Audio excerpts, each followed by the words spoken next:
welcome to the CatchMark SportsNet Sports Podcast, episode 28. We're here today with my co-host, Scott DeCamp. Scott, how you doing today? Doing great. Zach Zweigel is not with us today. He is actually teaching a classroom. Do you know how old the kids are? Is he in middle school, high school? I was going to say how old Zach is or how old I know the kids how are. old Zach is. He's about 4.5. Yeah. So like, Yeah, that's how he but acts, no, yeah. the kids. I think he's teaching middle school, right? Is he? So, Yeah, that's probably a good spot for him. yeah, so he's substitute teaching today and will not be with us. So we've brought in a couple of guests, and I'll let Scott introduce them. Sure enough, we have Sophia Wiard, the Oakridge alumna, actually, as for a female. And she was just fantastic in all aspects, academically, athletically, and most importantly as a person. And she's playing at the University of Toledo now for the women's basketball program and tearing it up there. And as a surprise, she did not know this, but we have her high school softball coach and high school gym teacher and overall mentor, Joe Coletta, with us today. So welcome to both of you. Thanks for coming on. Yeah, I'm glad to be here. Yeah, thanks for having me. Yep.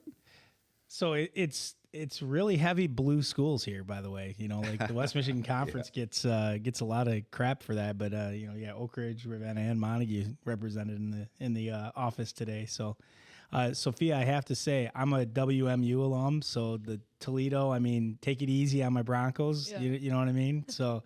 But it's a pleasure to have you here today. Joe, you as well. I've never met either of you, so this is kind of an honor for me. So I've heard a lot about you both. So it was a pretty cool thing. I didn't get to go when Toledo played at Western this year. Had quite a few Oakridge, I think, fans there. Were you able to make it, Joe, or not? I wasn't able to, no. But Sophia, what's that like when you have that much support? And it sounds like you get pretty good support regardless. Yeah, I mean at Toledo we do get a lot of fans. I mean we average about 4,000, but they're not hometown people. It's a little bit different. But I think at Western, I probably brought more people than Western does in general. Not to dog on Western like hey, that. now, come on. We took a big group photo at the end and it was like over 100 people. So that's awesome. It was definitely a really good game. And so Lauren Ross, Maurice Puffer is playing for Western. So Oh, really? that was kind of cool to watch nice. these two kind of trade blow for blow. And Sophia got the best of her, best of How many did you Western have, at least. Sophia? I got 23. That's all you That was had, a good huh? game, yeah. It was a good game. That's awesome. That's great. Yeah. Oh, I've watched many a basketball game in that arena. So when I was a student there, one of the great things about going to Western is you get free tickets to everything. So we went to everything, and it was a great time to be in the MAC for men's basketball for sure. I got to watch Zerbiak and Bonzi Wells and Boykins at Eastern. Like it was a really awesome time to be there. Western made the dance a couple years that year, so it was pretty cool. But yeah, I'm glad did you get the win? We did. We got them twice this year, so. You got them both times? Both times. You couldn't just give one away, jeez. They got me a few times. You probably sophomore beat year, Montague so. every time you played them too when you were in high school, didn't you? Yeah, I don't think I lost to them in basketball or softball ever. So Man, basketball or did you play any other sports other than basketball, softball? nope, just no, that. no. Wow. I grew up playing football till like 6th grade. And then I heard and that story. I heard you were pretty awesome too. I was all right. I grew a lot faster than some of the boys too. So Eventually they catch you probably, yeah. but there was a girl from when my boys played coming up. There's a girl from Whitehall, I think. She was really good too. I mean, like she hit hard. Like I remember Owen got crunched one game and he came out and I'm like, he goes, Dad, she hits hard. And I'm like, yeah, you want to go back out there? He goes, I don't know. So it was pretty funny, but No, it's pretty awesome to have Sophia on today. She's our first female guest, which, I mean, I'd like to get more female guests on this, and we certainly will. But I mean, we couldn't have asked for a better first female guest on this. And so, what are you up to nowadays? Looks like you're home maybe for the summer. Yep, home for the summer, hanging out with the nephews a whole lot. My sister actually the other day, she was like, "Don't take the boys." I'm like, why not? She's like, you do too much. You watch them too much. Like, I'm asking for too much. I'm like, I'm here for 2 months. Let me watch your kids while I'm here. I mean, I miss them so much while I'm gone. But I'm training with my trainer in I'm Possible, Mertzi Klein. I've been training with her since like 7th grade now. She's amazing. And then I'm working a little bit at Basketball Basics. And then at Oakridge, I plan to start helping them out a little bit too. oh, that's awesome. How old are your nephews? 2 and like 9 months. So it's wow. like we're shooting monsters all day. All day. Doesn't stop running around the house. But 2-year-olds into everything, right? Oh, yeah. 9-month-old close to walking yet? Crawling all over. Yep, Oh, wants yeah. to see what his brother's doing, but it's definitely fun. Yeah. I got 3 boys, and they're all within like 4 years. And that was man, it's just trying to keep up. So you got to have energy. I couldn't do it as an old person now. Like, I could be young there. But no, that's awesome. So Joe's living the retired life. What's that like? It's awesome. Semi-retired. You know, I'm involved in softball right now, obviously, and it's been a kind of an adjustment. You know, I still try to get up fairly early in the morning when my wife goes to school. She still teaches, and try to take care of some things around the house that I couldn't normally do in a normal year for the last 38. But is that good or bad? What that you have time to do those things? It's good because, you know, like, especially in the spring when I'm coaching, you know, all the yard work and all of the things that you just, when you get home from practice, it's late.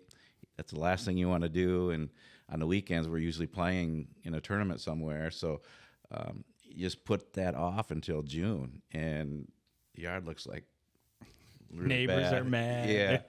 And you get behind, but it all seems to work out in the end. So how did you guys meet? How and when did you guys first meet each other? Well, PE class, ninth grade year. Yeah. I obviously heard about Sophia when she was coming up through the junior high. The stories of how Michigan State's basketball coach would come and watch her practice as a 7th and 8th grader. And, so I was well aware of her, but I haven't really met her and got to know her until she got to the high school, and had her in PE class. And I think at that time you're still a little maybe reluctant about softball, weren't really sure if it was going to be for you or not. I was going to say, Coach Red at Open Gyms would always be like, you got to come join, like, me and Coach Coletta when you get in high school. And I'm like, I like baseball right now. Yeah. But I think I played softball 8th grade year. I started. You did. And then, you did. Gym class with him, he's a real cool guy. So I was like, I'm going to definitely love softball. And then ever since then, Yeah, it was I kind of remember when there's a picture that I have. It's on a Sunday, and you're in your basketball from your travel basketball teams, and you finish that, and you go to the open gym for softball, and you got your batting gloves on, and you're taking some swings in the cage with your basketball stuff on. And I loved it. I knew, before that even that she was special, and her commitment to her teammates was special. What do you think it's been and it was that made the bond so tight? Because I know you guys have been close for a long time now. Coach Coletta is one of the most. He's laid back, but he's he loves you so much that how do you not have a crazy bond with him? And then softball was always something that I did for fun, and he always made it so fun. So it's how do you not want to go play for him? And then after that, obviously, I wanted to still be friends with him after. So. Nice. Athletics aside, they don't come any better human beings than Sophia. Okay, and you feel that immediately. The she's real, and she's honest, and she's so genuine that you're just drawn to her personality and her charisma and just her overall, her athletics aside, who she is, and you want to be around people like that. Yeah, absolutely. And she's made me a way better coach than before I knew her, because I watched her develop, and she just made me want to be a better coach for her and for her teammates. Sophia, you seem really grounded. The first time I meet people, I always get a gut feeling. People have been talking about you athletically since the time you were little, right? You're definitely, I can tell you have a confidence about you, but it's not an arrogance. And I'm sure there's times when you can I'm going to get you, right? But how do you keep that balance? How did you keep your head and I'm sure coaches help, but family too. How did that how did that go? Does that make sense? Yeah. I think as a young girl, I was always really good compared to girls like my age, even 2 years older than me. Right. Yep. And then I'd go play against my sister, and she'd kick my butt. I'd be like, okay, I'm not that good yet. Yeah. So she played basketball at Grand Valley. She did well there. So I think she just kind of mellowed me out a little bit. Yeah. And I think that's my personality in general. I'm kind of go with the flow, work hard, kind of behind the scenes, do what I got to do. But I love the grind. Yeah. And I just love being a part of it. And I know I still can get better. So there's not a whole lot to be super confident about yet. But other than that, just growing up around my mom and dad, great people, and then I had really good coaches in high school as well, and still in college now. The grind you mentioned, I think that we talk sports all the time around here, and there's like three things. There's somebody that's physically gifted, right? Then they have the mental piece of the game, and then the last piece for us is always we talk about it's the willingness to put in work, and to have somebody with all three of those things is very unique, and they often go do things like play Division I basketball somewhere, right? So it's really good to see.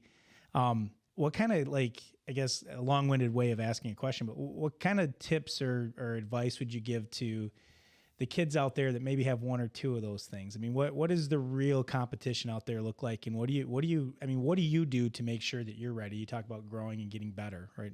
Does that make sense? Yeah. So if I'm being honest, at the D1 level, I don't think I have the athletic ability that a lot of girls do. I'm definitely athletic, but there's some girls that are just hands down, that's crazy to hear. Freak athlete. Yeah, it is. Q Lockett on my team. Mm-hmm. 5'10", long legs, doesn't have to do anything. Yeah. Doesn't run, doesn't do cardio, but for conditioning, just boom. She's just great, yeah. So there's different levels, but you can find ways. Just working your butt off for everyone. Not a lot of girls do. Even in high school, I coaching a lot of girls. I'm like, what's going on? You guys not having fun with it? Because I think that's one advice I would give, would just keep it fun. If you're not having fun anymore, maybe take a step back. But my parents did a really good job making it always fun for me. It never was something that was super you got to do this, you got to always perform. But just working hard. Mentally, if you're strong enough, a lot of girls don't have that aspect of the game. So, just maintaining that and doing everything you can. One thing about Sophia, too, is she's a competitor, but she's a winner, too. Oh, yeah. It should, and that means doing whatever it takes to get it done. Yeah. Finding a way. If things get tight or if there's a play to be made, it's going to be made. And she loves the challenge. I can't remember any time when we were in softball, we were playing, I don't care, Escanaba, Gabby, so she would have a smile on her face knowing that she had an opportunity to compete against the best. And, it just rubs off on her teammates, too, when she has that type of mentality. She's not walking in scared, I can tell you that. She's walking in confident, and she's walking in thinking she's going to win every single time she steps on the floor or the field. It rubs off on your teammates. That's why she's a great leader at Toledo, and that's why she was a great leader at Oakridge. Now, Joe, you've been coaching softball a long time, and you're back this year. Mm-hmm. The teams that Sophia played on, you guys really good teams that you coached and teams that you played on. How close do you think you guys are breaking through? I think the 1 year painfully close, probably, when you lost your senior year, right, to Escanaba. Yeah. Yep. We were one run away from a state championship. Simple as that. We lost in 9 innings. Kayla's home run ball, which was about a foot from going over their tall fence. Yeah, we're tall fence at 240 feet away,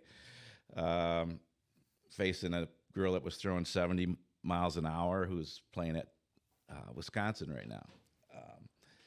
We were close. We were really close, and that. I hate to say that was our best shot because we had other shots too and other great teams too, but we were ready. I think that team was ready to take that next step, and just didn't work out that day. 1-0, 9 innings. It haunts me.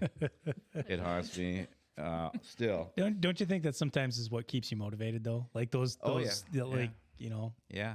It sucks bad. I hate losing too. But ironically, we're going to play Escanaba this Saturday. So probably a lot of old memories will be stirred up in that game this Saturday. But Sophia, what's something that you're like really good at that nobody knows? So we know softball, we know basketball. What's something like we had Cody Cater in here last week, and Cody thinks he's really good at like pickleball. Yeah. We're gonna play and we're gonna settle that. But like, what's something you're really good at? That we don't know about. Athletics wise, I was killing it in gym class volleyball. I was real good at that. But I play a little bit of video games. Do you? So I used to hold it down. Hey, What's your favorite video game? I normally just stuck with like Call of Duties. You like Call of Duty? Really? Yep, Oh my I grew up gosh. playing that with my cousin. Console or PC? Console. Oh man. See, these two are gonna go. No, I don't no, play no. video games, so I don't either. I'm an old He nerd. is. So. I'm kind of letting it go a little bit. Yeah, but you have to. Yeah. You get, you got responsibilities, and I still play, so Okay, not a what do you play? lot. Not what's that? What do you play? Oh, I play all kinds of stuff. I play a bunch of old games. I play Call of Duty. I play every Call of Duty that's out there. I play Any Pong or any no Pong. I did have. Atari, Space That's Invaders? funny. That was my first video game system. It was. My dad had one. I remember coming home, and we had it hooked up to the black and white television, Oh, little yeah. 13-inch, and he was sitting at the table, and I'm like, what is that? Yeah. So no, I'm pretty old. So it's Pac-Man? You play Pac-Man, yeah, and Atari. So yeah. So all three of my boys are into it too. So it's pretty fun to go home and if it's snowing or if there's something going on, we'll go Still play hold video it games. down, Yeah.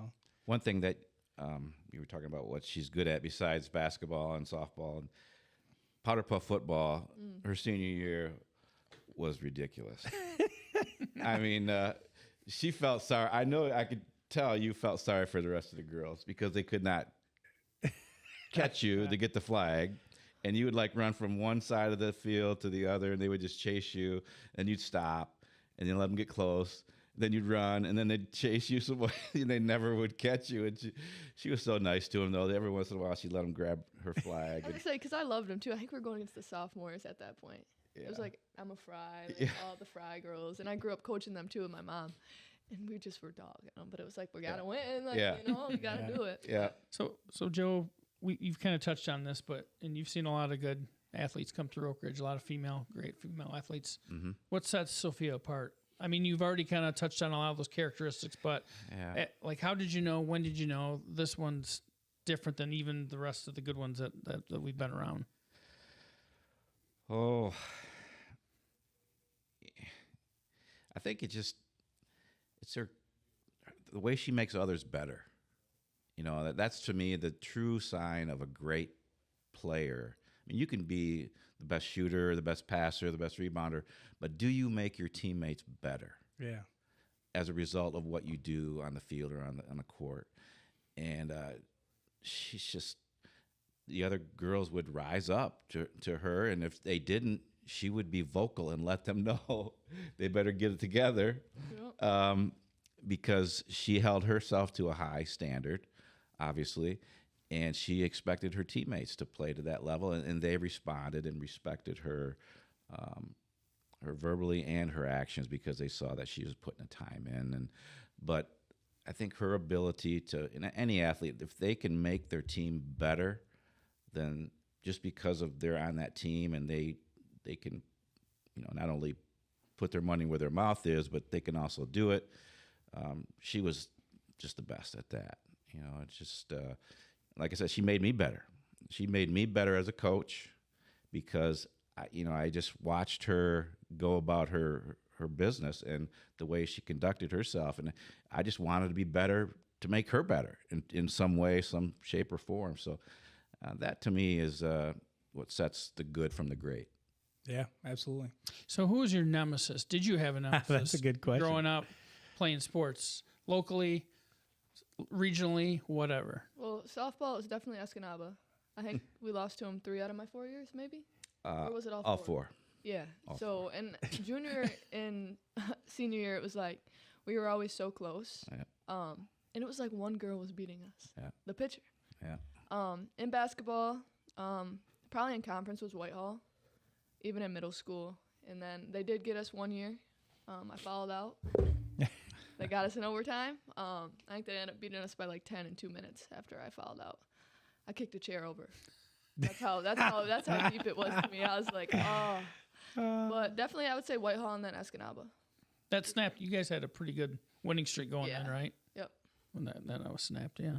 So, Coach talked a little bit about making your teammates better, and it's got to be hard to be, especially in a small conference school, to be that much better than the girls that you're playing with, right? Like, and that could be frustrating to somebody. And how did you go about that? I mean, how did you, like there might just be some of your teammates that just simply can't do what you do, right? Like, how do you adjust to that? And what do you.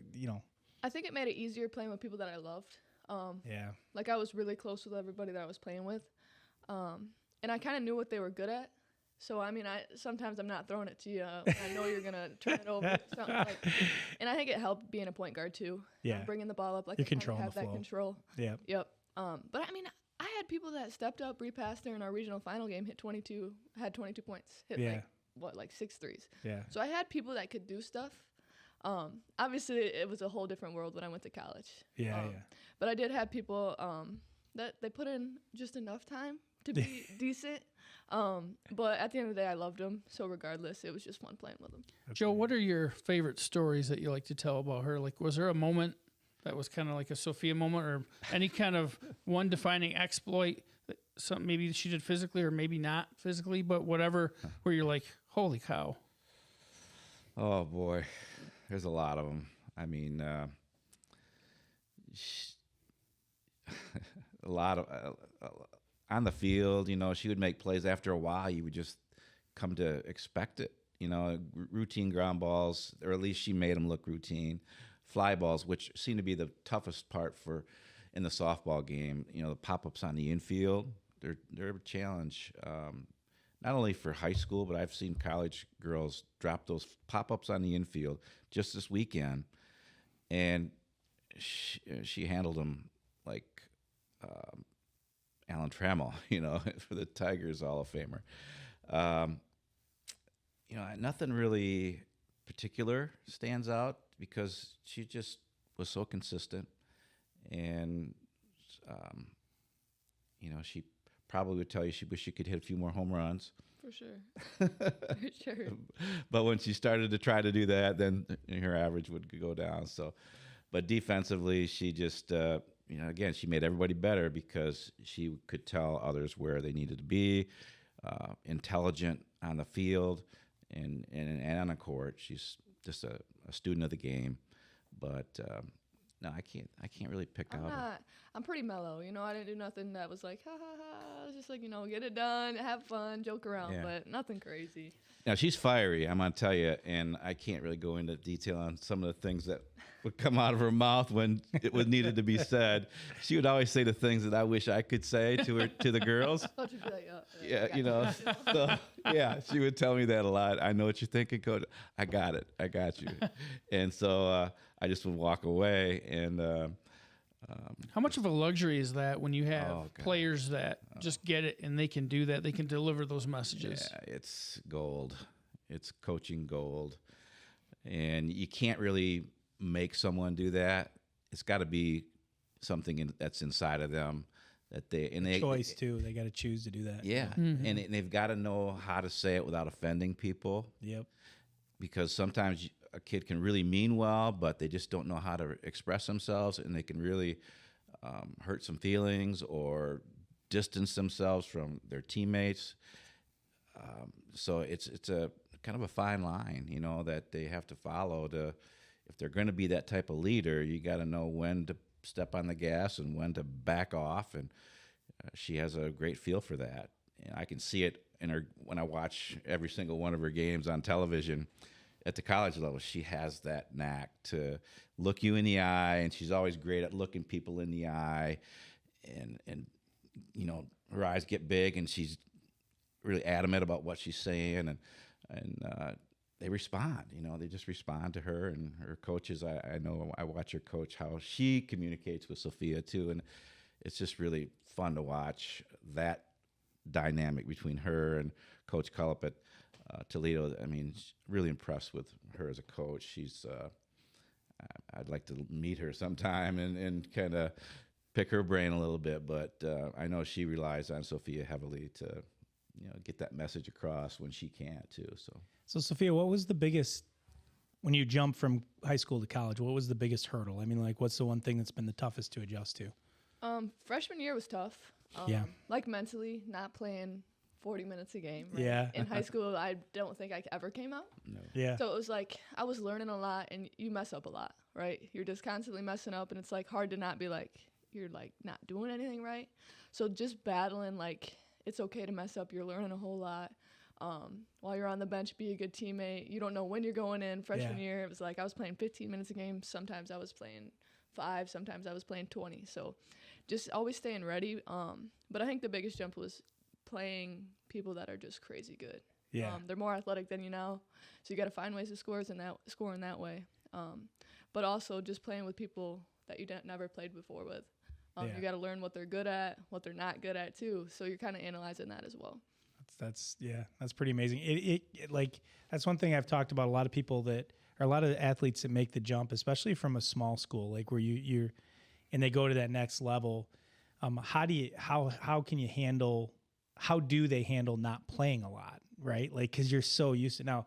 I had the luxury of learning that really early on, right? Like, and so, you know, I battled in middle school and high school, right, to learn. But when you're used to that all the time, that's hard. I mean, it's hard to go into that, especially when, I mean, you're in the West Michigan area when you're in school. So that's cool that, like, mentally that you worked through that and you learned to deal with that. Now, how crazy athletic are some of these women that you're playing against? Oh man, some of them are just grabbing rim, you know, just layup lines, slapping backboard all the time.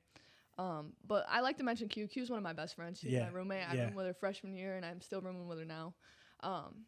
Like, she does nothing, like, to get in shape. Nothing.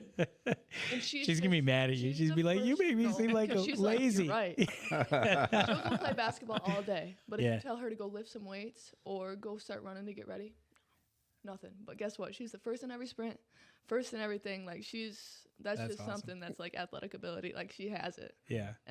She's really good too.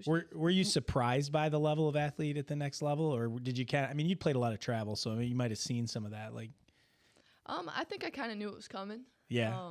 Knew it was coming. Size was a big difference too. I mean, in high school, I never played with a post player. Even in travel ball, my 5'4" players were kind of stretched. They wanted to shoot the 3 ball. So. Right. Coach Coletta really likes having big girls that want to play on the low block. So even like that's odd nowadays though. Like that is not the trend. Yeah, that's what Coach Coletta likes to do. Does it work? Yeah. I mean, we get some teams. It's just a different game when they have that stretch 5 player. Right. We struggle to guard them because we you're have pulling a 6'5" girl. She doesn't want to go out and guard anybody. Line. So it just varies. But we did well this year. So where's Q from? Nebraska. Oh wow. Omaha, Nebraska. So, yeah, you wonder sometimes how people wind up where they're at. For you, with Toledo, why Toledo, and what were your other options? Like, what were your other serious options? So, Toledo I wanted to play in front of 4,000 fans. I mean, at Oakridge, we always had a good turnout, too. Yeah. Never 4,000, but I did want to play in front of some people because you get some teams that there's maybe 200, 400 people in the gym, and I just really wanted to be in a fun environment. And then at the time, I thought I wanted to be an engineer. That passed me after my first semester. What kind of engineer were you going to be? Chemical. Whew. Yeah. So after one semester, I was like, I really love basketball. I want to be able to do everything I can to be great at basketball. And then I ended up just switching to business with a focus in finance. I think Central was probably my other big. I kind of want to stay closer to home. Mm-hmm. Central, Molly Davis. You're killing me, Sophia. Central. Chips? No. Did she transfer to the Big Ten? That's what I thought. So she transferred. They told me she committed, so after that I was like, Western. It's a great school. Good people go there. I know. I love Russ Rose, the coach on the team, but I just wanted, playing in front of some fans. So what would you say have been the highlights? That you've done some crazy stuff, like that was that a half court or 3/4 court shot that you hit? Free throw. Was that in Vegas? Yep, that was in Vegas. That was my freshman year. I don't know. We ended up winning by 3. So it did something. But, I just heaved that one up and it went in. I was like, whoa. So that was awesome. I've never even, done that anytime. But you believe you're going to make every shot you take. I know that. It looked good. I was like, whoa, that might have a chance. Okay, all right, well. But probably the craziest game would be I scored 42 against NIU. Had no idea I was scoring 42. The ball just kept going in. I think I went 7 for 10 from 3. And I mean, that's not my first option really, is it the 3 ball, but it was feeling good.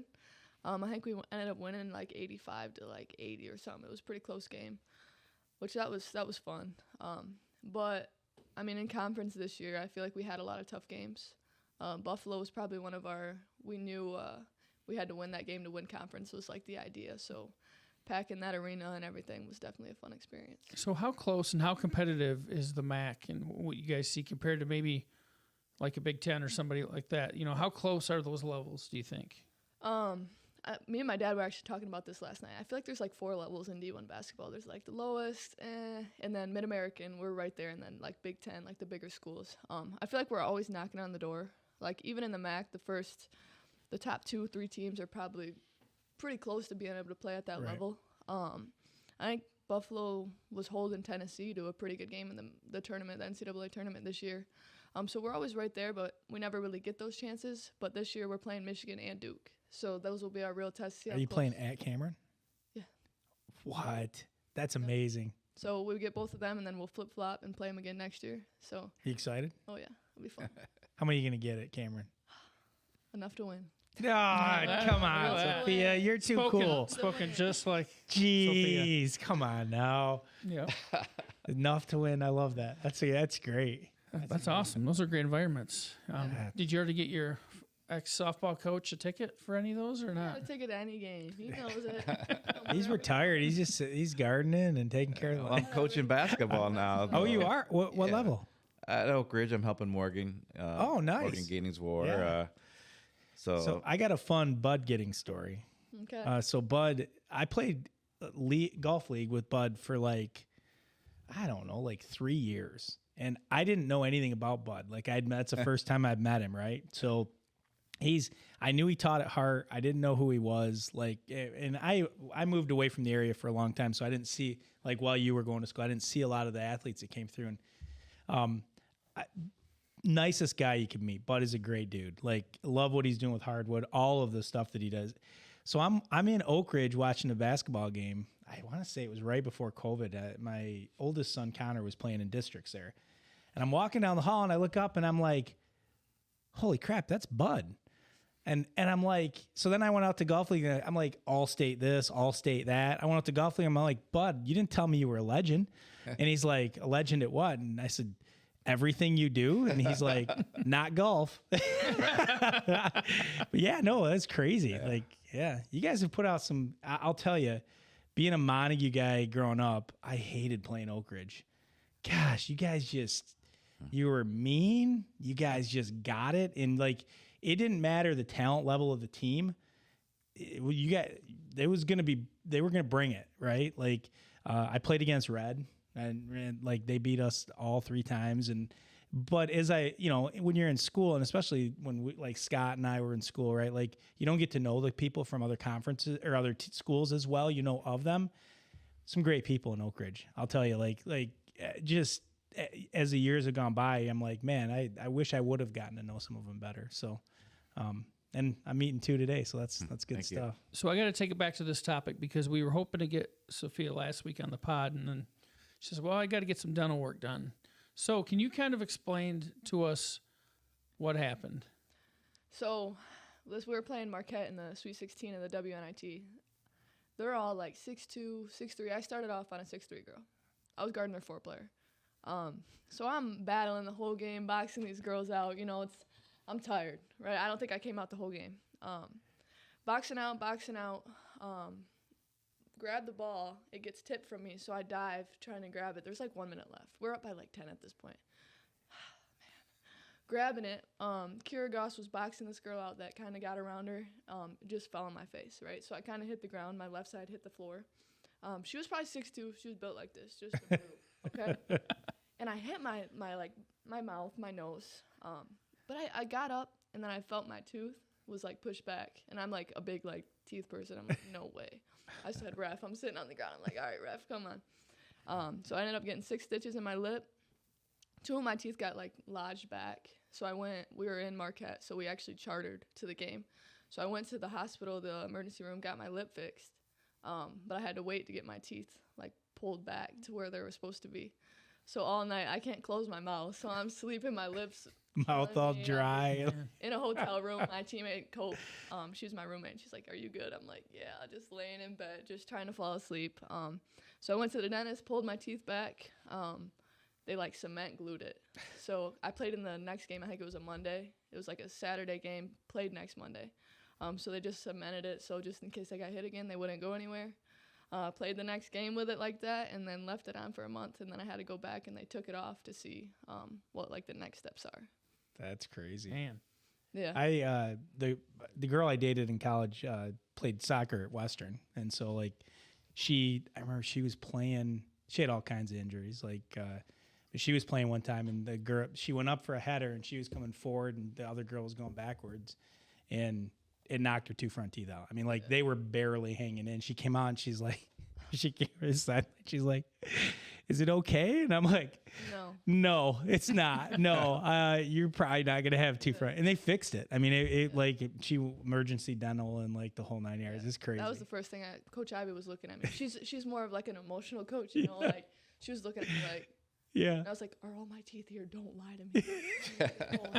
Like my adrenaline's going crazy. I'm like, "Don't lie to me right now." And she's like, "Yeah, like they look okay." It's like, "Don't lie to me. How bad did they look?" But that's funny. So, how much eligibility do you have left then? So I have 2 years because of COVID. So my sophomore year technically didn't like. But you're a senior technically now, Yep, right? Senior. But I'll be able to play like a super senior year or a grad year. Because I plan on getting my master's in that extra year. So 2 more years left. I plan to use them. What are your long-term plans? Good. Yep. So my dream has always been to play professionally.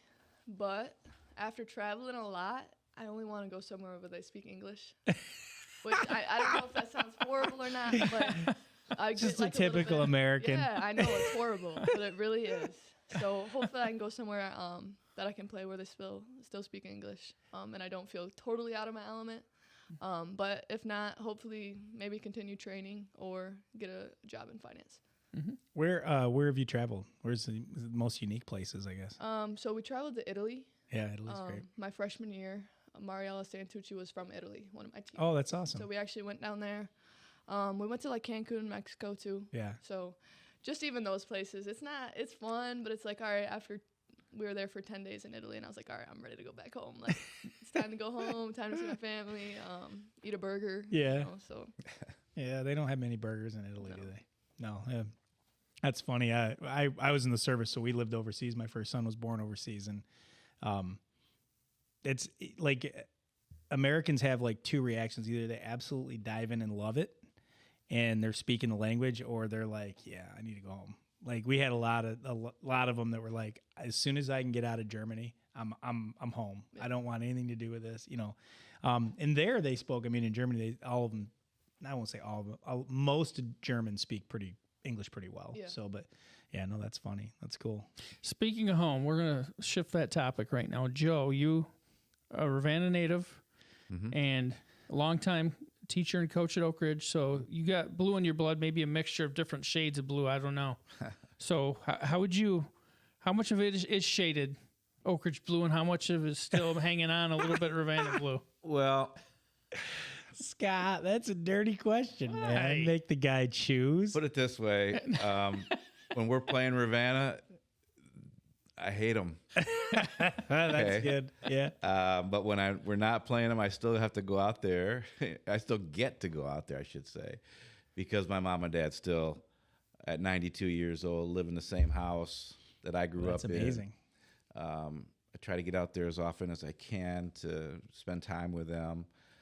They always ask me about. I think my dad is finally maybe coming over to Oakridge, but like when I was coaching football, I know deep in his heart he absolutely hated when Oakridge beat Ravenna. I don't care. I know it.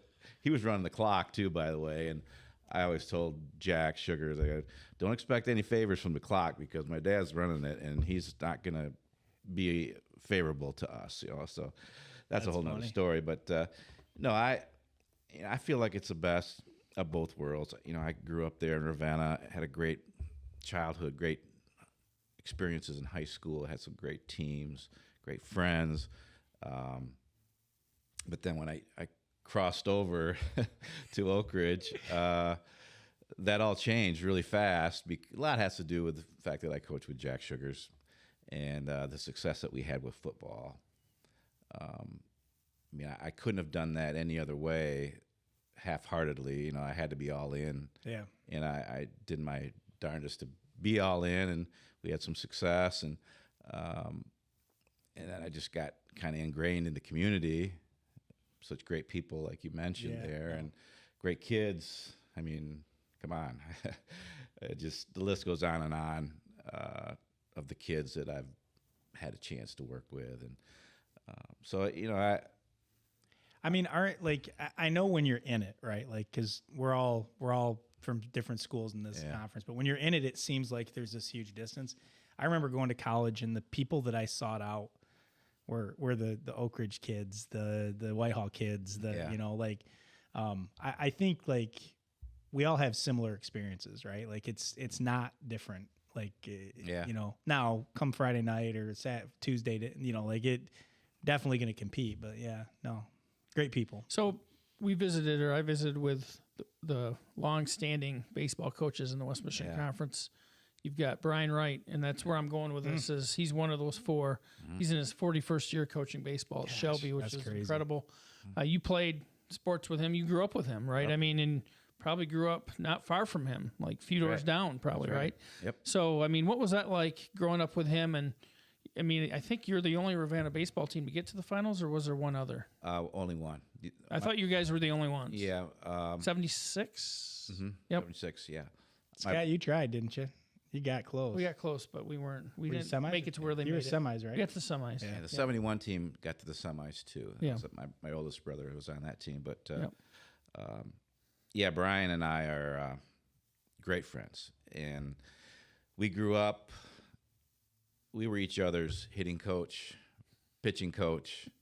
You know, if I had $1 for every ball that we threw back and forth to each other or shot a basket with or played catch together, I mean, we just did it all together.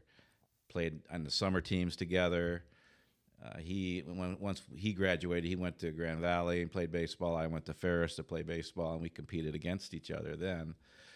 And, you know, we still talk all the time about those days growing up in Ravenna, going to Conklin Park, going there in the morning, stay there all day, go home, get something to eat, go play our Little League games, Pony League games, whatever.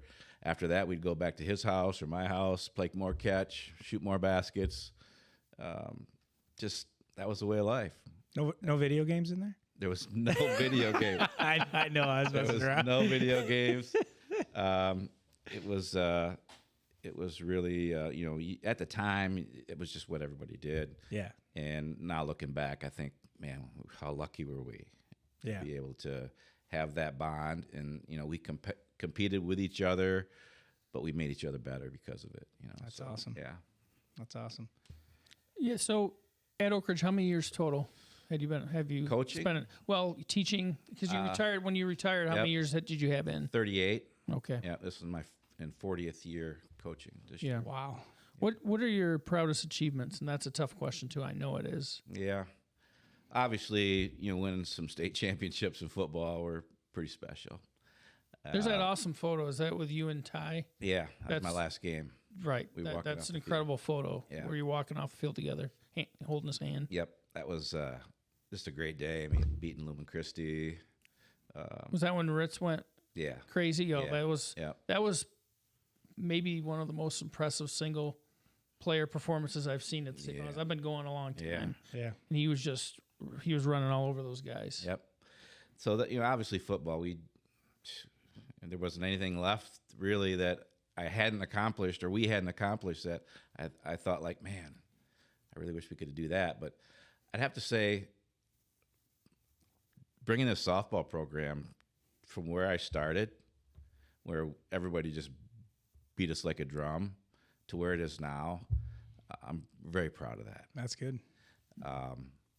Because no one wanted the job back when I took it, and it just, you know, it was something that when I took it, I was just going, okay, I'm going to do this until somebody really wants it. I didn't really want it, but I did it because I knew some of the girls, and they were really good, great girls.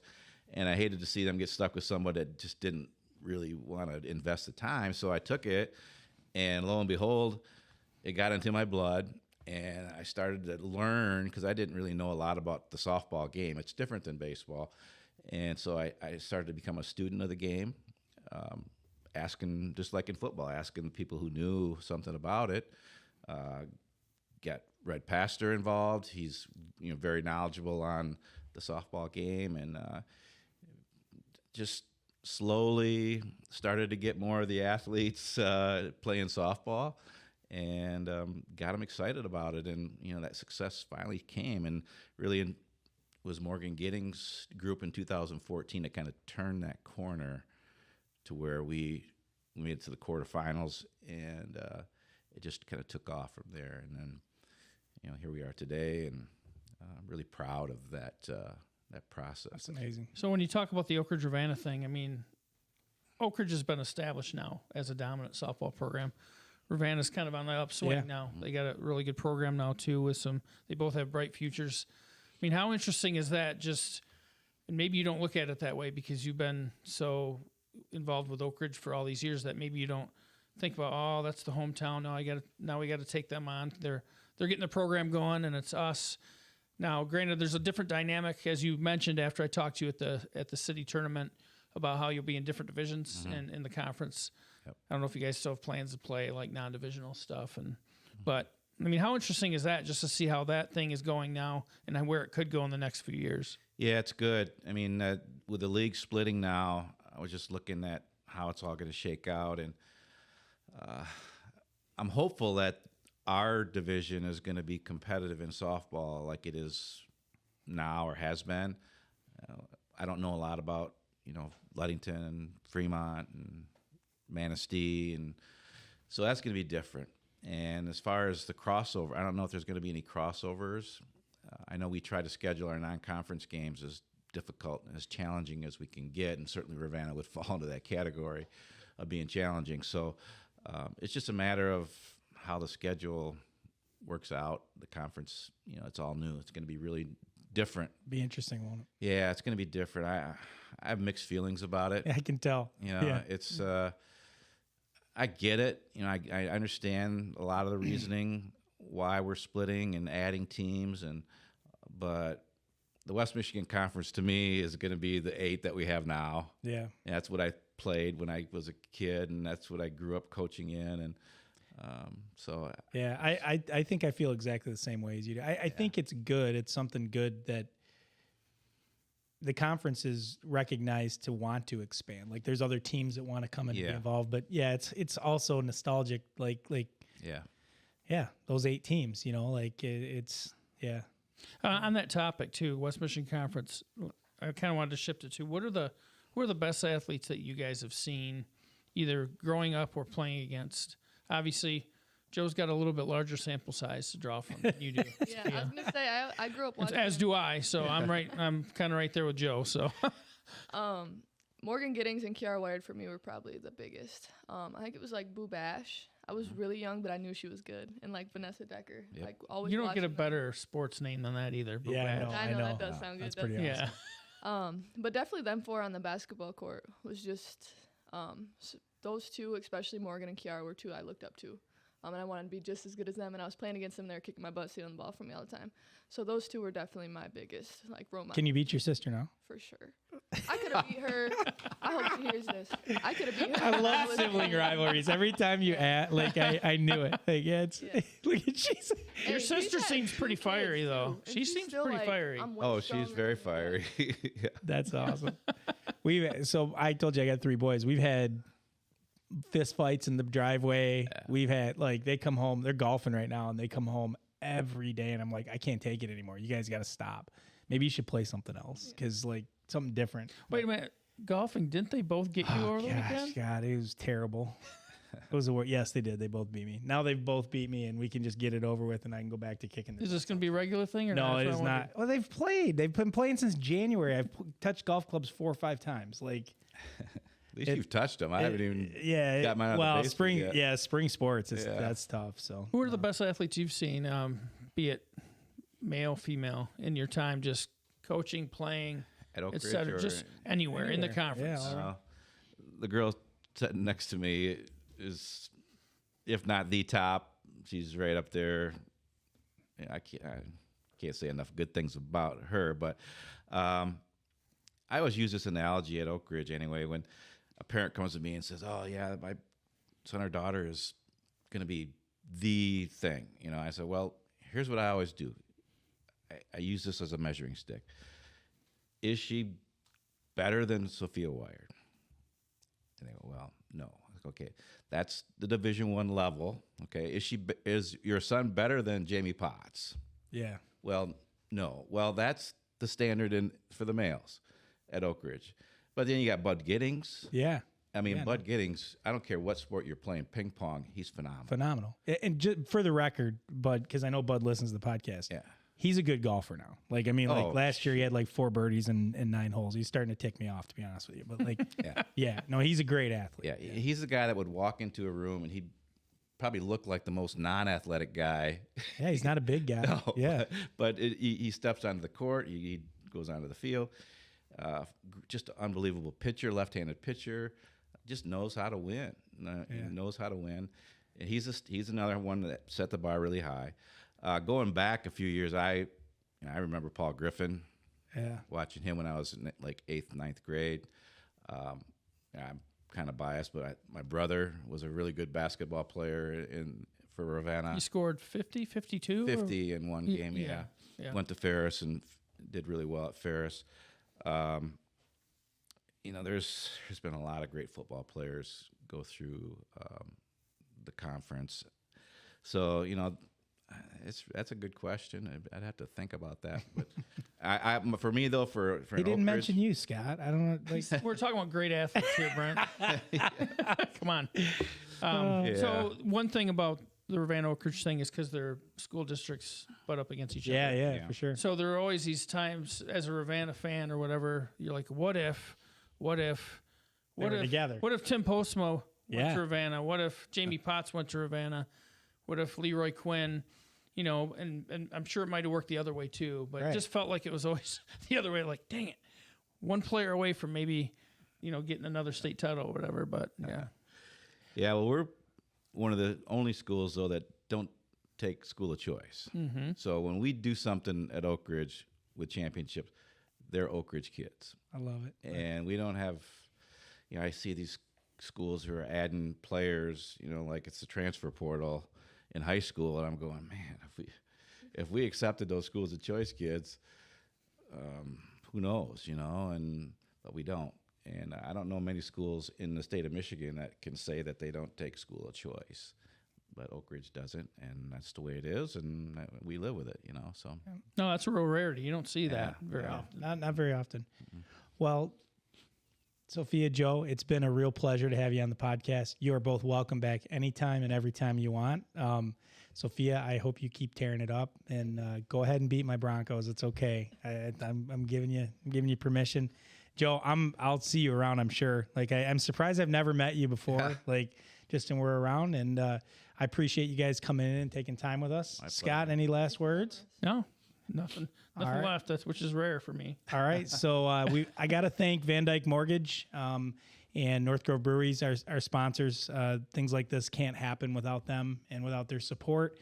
And that's us signing off for episode 28 of the CatchMark SportsNet podcast. Thank you for being here. Have a good day.